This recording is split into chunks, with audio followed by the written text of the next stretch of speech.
I arrived at my parents' house for Christmas dinner carrying a simple fruit basket, the kind you pick up at the grocery store for $20. My sister Rebecca pulled up in her leased BMW at the same time, her trunk filled with elaborately wrapped presents that probably cost more than my monthly grocery budget. "Oh, Emma," she said, eyeing my modest contribution. "Still keeping it simple, I see." I smiled and didn't respond. Rebecca had always been the golden child. Married to a corporate lawyer, living in a house with a 3-car garage, president of her neighborhood HOA. I was the family's question mark, the one who never quite figured it out, according to my mother's friends. Inside, the house smelled like roasted turkey and my aunt's famous sweet potato casserole. My extended family had already gathered: aunts, uncles, cousins, my brother Marcus and his wife Jennifer. The conversation stopped when I walked in. "Emma, so glad you could make it," my mother said, her tone suggesting she was mildly surprised I'd shown up. "We weren't sure if you'd be too busy with your projects." "Wouldn't miss it, Mom," I said, setting the fruit basket on the counter next to Rebecca's tower of gifts. My Uncle Richard was already 3 drinks in. "So, Emma is still doing that internet thing? What do you call it again?" "E-commerce," I said quietly. Right. Selling stuff online. My neighbor does that too. Makes a few $100 a month with those crafts." He chuckled. "Good hobby." I took a seat on the couch and accepted the glass of wine my cousin offered. The television was on in the background, playing the local news. Everyone had moved on to discussing Rebecca's latest achievement. She'd been featured in a local magazine as one of the 40 under 40 business professionals. "The photographer took 3 hours to get the perfect shot," Rebecca was saying, showing everyone her phone. "They wanted it just right for the cover." "We're so proud," my father said, beaming. "A cover feature. That's real success." My Aunt Linda turned to me. "And Emma, dear, are you still living in that little apartment downtown?" "I am," I said. "Well, that's fine. Not everyone needs a big house. Very practical for someone with a small income." She patted my hand sympathetically. Dinner was served at 6. We gathered around the extended table my parents only brought out for major holidays. I was seated at the far end between my teenage cousin who spent the entire meal on his phone and Uncle Richard, who had moved on to bourbon. "Thanksgiving turkey, Emma?" my mother asked, her voice carrying down the table. "Or are you doing one of those trendy diets? I know income can be tight when you're self-employed." "Turkey is perfect, Mom." Rebecca, seated in the place of honor next to our father, was holding court about her upcoming vacation to the Maldives. "The resort is exclusive," she explained. "You have to be recommended by an existing member to even book a room." "That's the kind of success we love to see," my father said.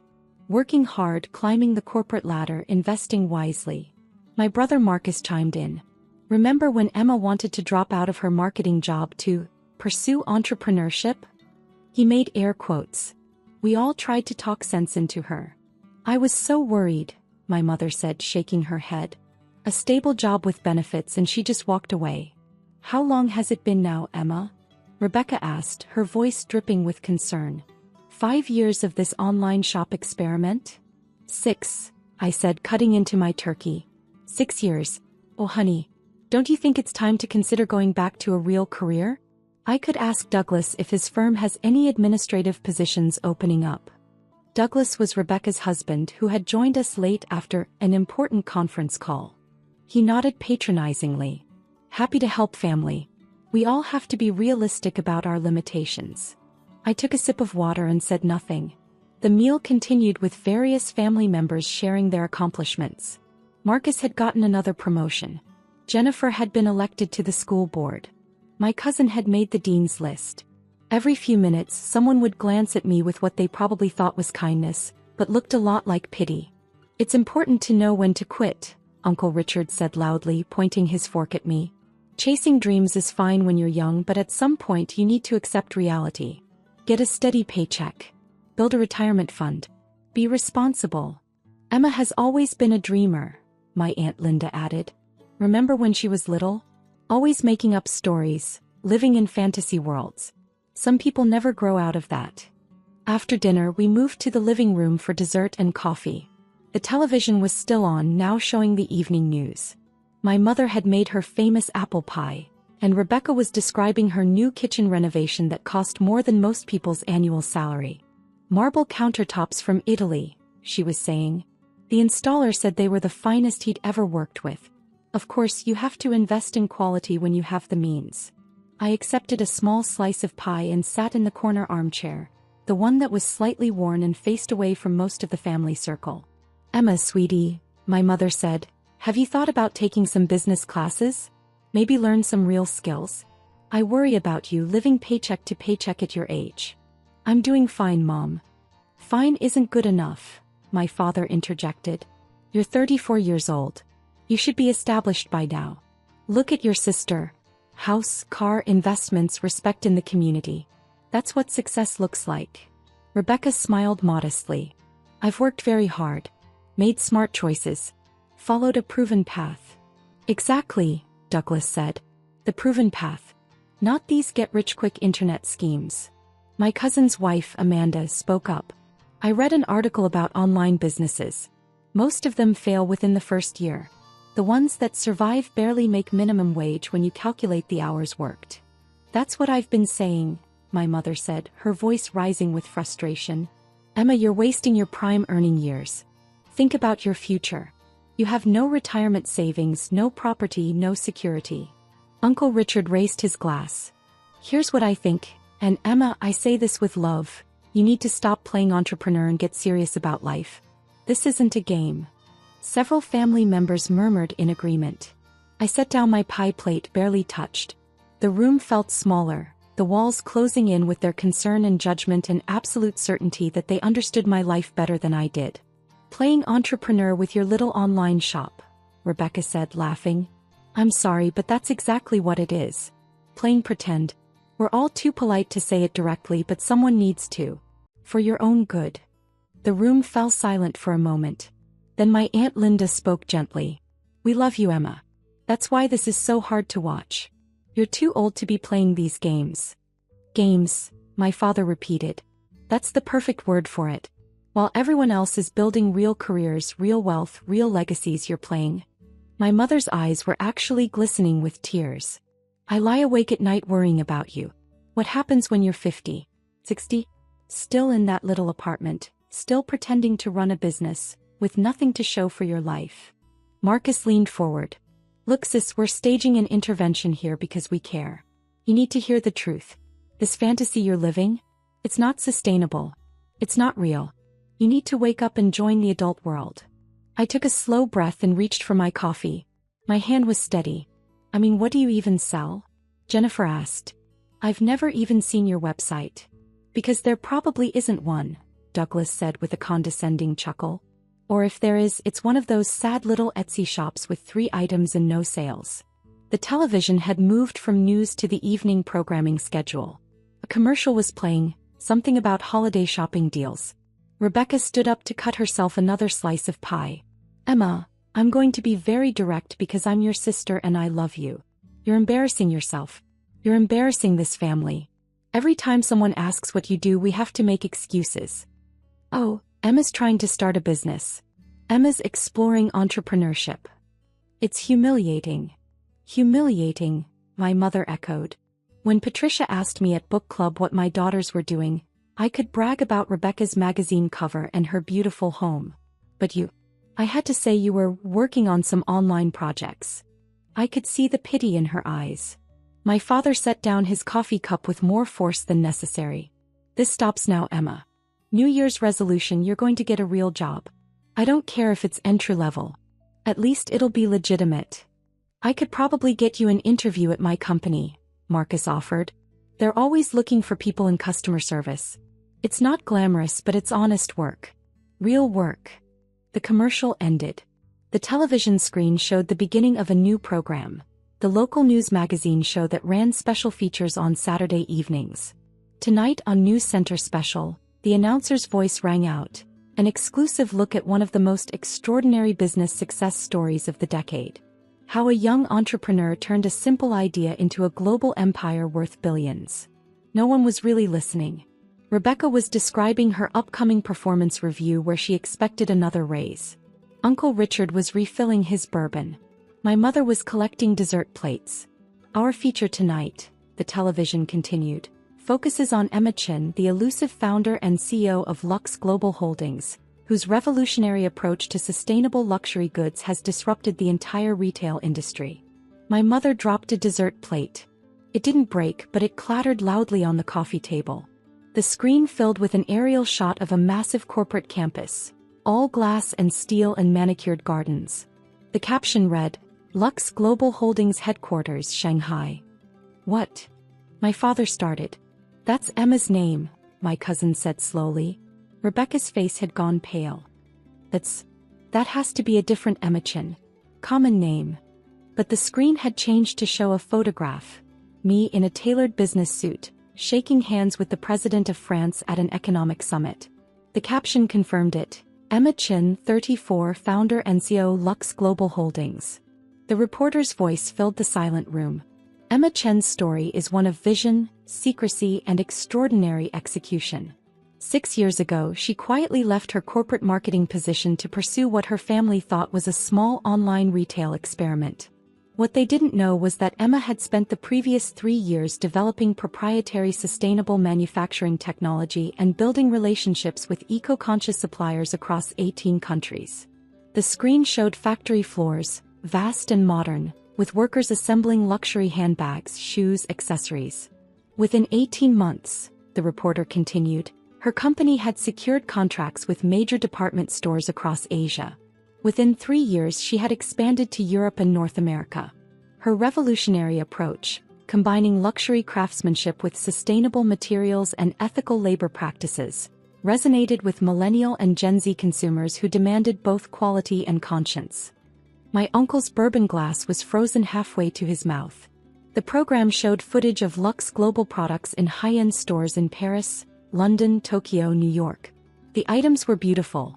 Handbags that cost thousands, shoes that celebrities wore on red carpets, accessories that had waiting lists months long. Today, the reporter said, Lux Global Holdings operates manufacturing facilities on 4 continents, employs over 40,000 people, and generates annual revenue exceeding $7 billion. The company's recent valuation places Emma Chin's personal net worth at approximately $7.2 billion. Making her one of the youngest self-made female billionaires in the world. My mother made a sound like she'd been punched. The screen showed me again, this time at a TED conference speaking to thousands. Then at a UN Sustainability Summit. Then on the cover of Forbes Asia with the headline, The Quiet Billionaire, How Emma Chin Built an Empire in Secret. Chin is famously private, the reporter explained. She rarely gives interviews, avoids social media, and has never publicly disclosed her wealth to friends or family. Those closest to her had no idea of the magnitude of her success. Rebecca's mouth was opening and closing like a fish. Tonight's special will take you inside Emma Chin's empire, the announcer said. We'll tour her facilities, speak with her executive team, and explore how she managed to build a multi-billion-dollar global company while maintaining almost complete anonymity in her personal life. That's tonight at 9. Right here on News Center Special. The program cut to commercial. The silence in the room was absolute. Then everyone started talking at once. That can't be real. The same Emma Chin. $7 billion. This is our Emma. My father stood up, his face red. Emma. Is this true? Is this real? I set down my coffee cup carefully. Yes. You own. My mother couldn't finish the sentence. Lux Global Holdings, I said quietly. Yes. Marcus had his phone out, frantically Googling. Oh my God. It's all true. Emma, you're on the Forbes billionaire list. Number 847 globally. Your worth. It says here $7.2 billion. Rebecca had gone from pale to bright red. You sat here and let us mock me, I said gently. Yes. Douglas was scrolling through his phone, his hands shaking. Lux Global just announced a new sustainable fashion initiative with the European Union. Grant funding of €200 million. Emma, you met with the EU Commissioner last month. I did, I confirmed. My Aunt Linda was crying. Actual tears. We thought you were poor. We thought you were failing. I know. Uncle Richard drained his bourbon in one gulp. That apartment you live in. Why would you live in a regular apartment if you're worth billions? I like the apartment, I said. It's comfortable. Close to my favorite coffee shop. My mother sat down heavily. The fruit basket. You brought a $20 fruit basket when you're worth $7 billion. I like fruit baskets, I said. The television commercial ended and the news anchor returned. Just a reminder. Our exclusive special on billionaire entrepreneur Emma Chin airs tonight at 9. We'll have unprecedented access to her corporate empire, including interviews with her executive team and a rare sit-down with Chin herself. Stay tuned. My father's voice was barely a whisper. You gave us an interview. You gave the news an interview, but you never told your own family. They asked questions about business, I said. You asked questions about why I was wasting my life. Rebecca stood up abruptly, knocking over her wine glass. Red wine spread across my mother's white tablecloth like blood. This is insane. This is absolutely insane. You're telling me that for 6 years, while we all pitied you, while we tried to help you, while we worried about you, you were secretly a billionaire. Yes. That's sick. Rebecca's voice cracked. That's genuinely sick, Emma. What kind of person does that? The kind who wanted to see who really cared about her versus who cared about her success, I said calmly. Marcus was still scrolling. You donated $500 million to environmental causes last year. You endowed scholarships at 15 universities. You're building hospitals in developing countries. Emma, you're a philanthropist. A major global philanthropist. That money should be helping your family. Uncle Richard burst out. Your own flesh and blood. I looked at him steadily. Why? So you could buy more bourbon? So Rebecca could renovate her kitchen with even more expensive marble.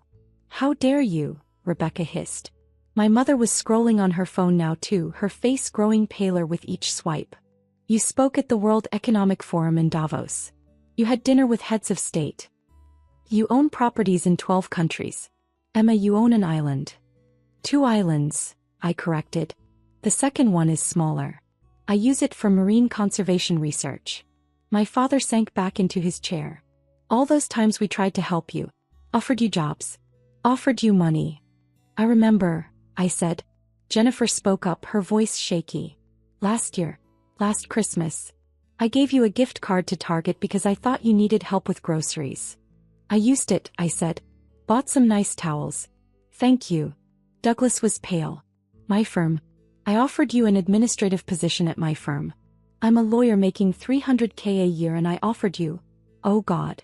It was kind of you to offer, I said. Amanda, my cousin's wife, was reading from her phone. Business Insider calls you the most underestimated entrepreneur of the decade.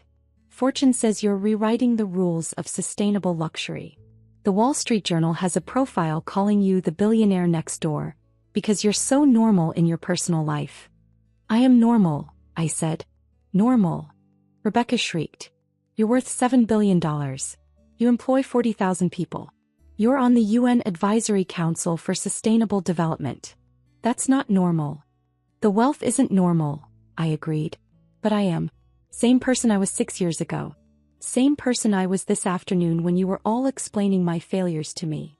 The doorbell rang, making everyone jump. My mother, moving like she was in a dream, went to answer it. She returned, followed by a man and woman in professional attire, carrying expensive-looking camera equipment. Miss Chin, the woman said, smiling at me. I'm Sarah Winters from News Center. We spoke last week about getting some B-roll footage of you in a casual family setting for tonight's special. I hope this is still a good time. The room erupted. You planned this, my father said. The news crew knew, my mother added. I stood up. I told them I'd be with family for Christmas. They asked if they could film a few minutes of normal family interaction for the special. Humanize the story. Humanize, Marcus repeated, sounding dazed. Sarah was setting up her camera, completely professional. We'll just need about 5 minutes. Very casual. Just Emma with her family, showing that despite her incredible success, she values her roots and maintains close family connections. The irony was so thick you could cut it with a knife. We can't, Rebecca said, panicking. We can't be on camera. Not now. Not after. After spending the last 3 hours telling me I was a failure? I suggested. Douglas had his lawyer face on, calculating. Emma, perhaps we should discuss. Miss Chin, Sarah interrupted, we're on a tight schedule. The special airs in 3 hours and we still need to edit. Could we get started? I looked around the room. My family stared back at me, shocked, horrified, calculating, ashamed. Actually, I said, I don't think this is the right setting after all. My family seems to be processing some unexpected news. Sarah glanced around, reading the room with a journalist's sharp eye. I understand. Should we reschedule? No need, I said. You have plenty of footage from the corporate campus, the factory tours, the executive interviews. This, I gestured at my frozen family, isn't necessary. If you're sure, Sarah said, already packing up, sensing a story she couldn't report. After the news crew left, the silence returned. But it was different now, heavy with recalculation, with the sound of worldviews crashing down, with the desperate mental scrambling of people trying to rewrite their own narratives. My mother spoke first, her voice artificially bright. Well, this is wonderful news. Emma, sweetheart, why don't we all sit down and you can tell us about your business? We'd love to hear all about it. Would you? I asked. Of course. We're your family. We've always supported you. I smiled sadly. 3 hours ago, you said I was embarrassing the family. I didn't mean, my mother started. You did mean it, I said gently. You all meant it. Every word. Rebecca had regained some composure. Emma, you have to understand how this looks from our perspective. You deliberately deceived us. I didn't deceive anyone, I corrected. You all assumed I was failing. I simply didn't correct your assumptions. That's deception by omission. Rebecca's voice was rising again. Is it? I asked. When you got your HOA presidency, did you tell me every detail of the campaign? When Marcus got his promotions, did he explain every career move? Or did you all just share what you wanted to share and I accepted it without interrogation? Marcus shifted uncomfortably. That's different. How? Because you're worth billions. That's relevant information. Relevant to what? I asked. To whether you respect me? Clearly yes. To whether you mock me at family gatherings? Apparently yes. To our actual relationship? That's the question, isn't it? My father tried a different approach. Emma, I think we all said things tonight that we regret. In the heat of the moment. We were concerned about you. You were ashamed of me, I interrupted, my voice still calm. There's a difference. Uncle Richard had poured himself another bourbon. Listen, Emma, we're all adults here. Let's move past this. You're successful. We're proud of you. Let's talk about the future. The future where I fund your retirement? I asked. Or Rebecca's next vacation. Or Marcus's kids' college tuition. We're family, my Aunt Linda said, tears still streaming. Family helps each other. You're right, I said. Family does help each other. When I was starting my business, did anyone offer to help? Not with money, with time, with interest, with basic respect. Silence. I ate Thanksgiving dinner every year at the far end of the table, I continued. I listened to lectures about my failures. I accepted pity and condescension and outright mockery. And I did it quietly because I wanted to know something. Know what? Jennifer asked softly. Who you all really were, I said. Whether any of you loved me for me or whether you only loved success. My mother's face crumpled. That's not fair. Isn't it? Rebecca, you said I was embarrassing the family. Dad, you called my life's work playing games. Marcus, you staged an intervention. What part of that was love? Rebecca's hands were shaking. You could have told us. You could have trusted us. With what? My success. What? So you could claim credit for supporting me? So you could ask for money? So you could brag to your friends? That's cruel, Rebecca whispered. Is it crueler than laughing at someone's dreams? I asked. Crueler than assuming someone is failing without ever asking? Crueler than offering pity instead of pride? Douglas cleared his throat. Emma, from a legal perspective. I have excellent lawyers, Douglas, I said. Among the best in the world. If you're about to offer your services, I'm not interested. His face reddened. My phone buzzed. I glanced at it. A message from my executive assistant. The news special is starting, I said. If you want to watch it, you're welcome to stay. If not, I'm leaving after it's over. No one moved. I turned up the volume on the television. The news center special logo appeared, followed by dramatic music and sweeping shots of my corporate headquarters. For the next hour, my family sat in stunned silence as the program revealed the full scope of my empire. The factories that employed thousands. The sustainable practices that had won international awards. The charitable foundation I'd started that had donated over $1 billion to environmental and educational causes. The partnerships with governments and NGOs. The innovation labs developing new materials. The employee programs that offered full healthcare, education benefits, and profit sharing. They showed footage of me speaking at conferences, touring facilities, meeting with world leaders. They interviewed my executive team. Impressive people with Harvard and Oxford degrees who spoke about my vision and leadership with genuine respect. They covered my personal life delicately. The modest apartment, the lack of social media, the quiet lifestyle. Emma Chin, the reporter said, is perhaps the most private billionaire in the world. She drives a 5-year-old sedan. She shops at regular grocery stores. Her neighbors have no idea who she is. By all accounts, she's the same person she was before her extraordinary success. The special ended with footage of me at a ribbon-cutting ceremony for a new hospital in Cambodia, funded entirely by my foundation. Children were laughing, running around. I was kneeling in the dirt talking to a little girl, no security detail visible, no cameras, just a genuine moment that someone had captured. Emma Chin, the reporter concluded, proves that extraordinary success doesn't require an extraordinary ego.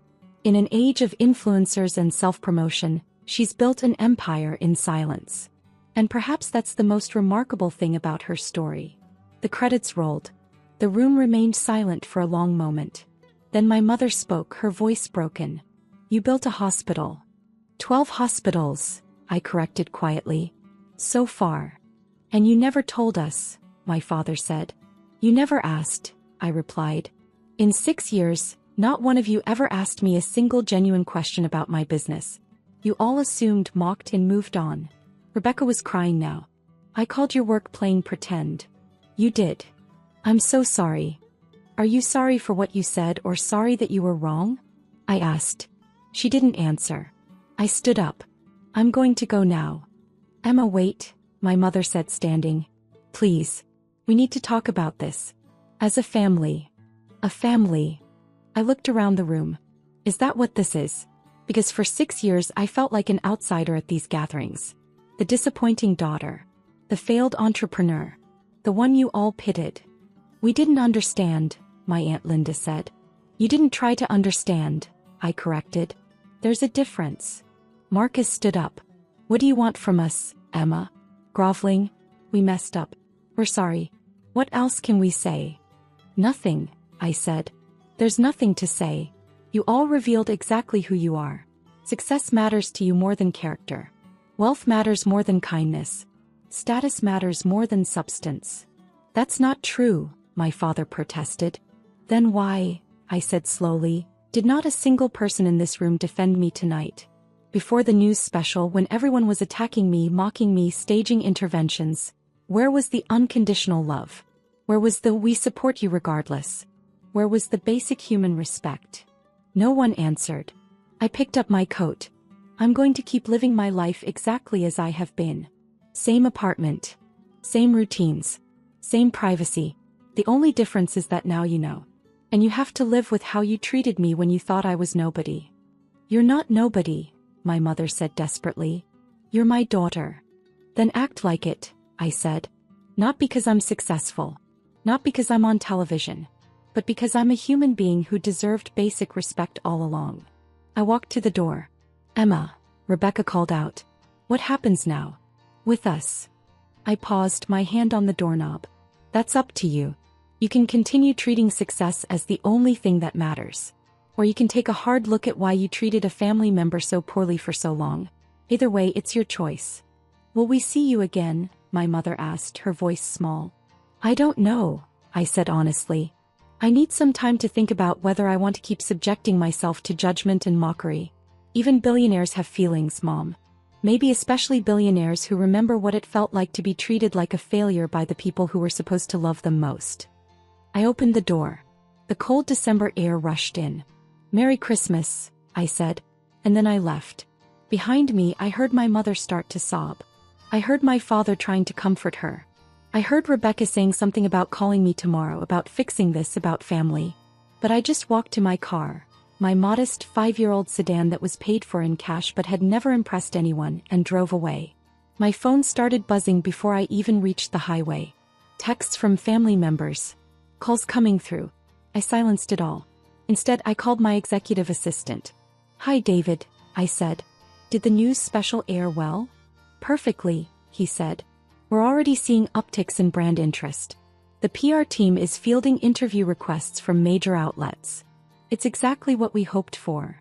"Good," I said. "And the Q1 expansion plans?" "Ready for your review Monday morning. The Tokyo facility is ahead of schedule. The Mumbai partnership agreements are finalized. We're projecting 18% growth." "Excellent work." I hung up and drove through the quiet streets. Christmas lights twinkled in windows. Families gathered in warm homes. Normal people living normal lives, probably not thinking about billion-dollar empires or family betrayals or the price of success. My phone buzzed again. This time I looked. A text from Rebecca. "Please call me. I'm so sorry. I don't know what to say. I was horrible. Please let me apologize properly." Another from Marcus. "I was wrong about everything. Can we talk?" One from my mother. "I love you. I'm sorry. Please forgive us." Even one from Uncle Richard. "You were right about the bourbon comment. I'm sorry." I put the phone away. They were sorry now. Now that they knew. Now that the numbers were real. Now that they'd seen me on television shaking hands with presidents and building hospitals and employing thousands. But would they have been sorry if I'd remained what they thought I was? A failed entrepreneur in a small apartment with a modest online shop? I already knew the answer.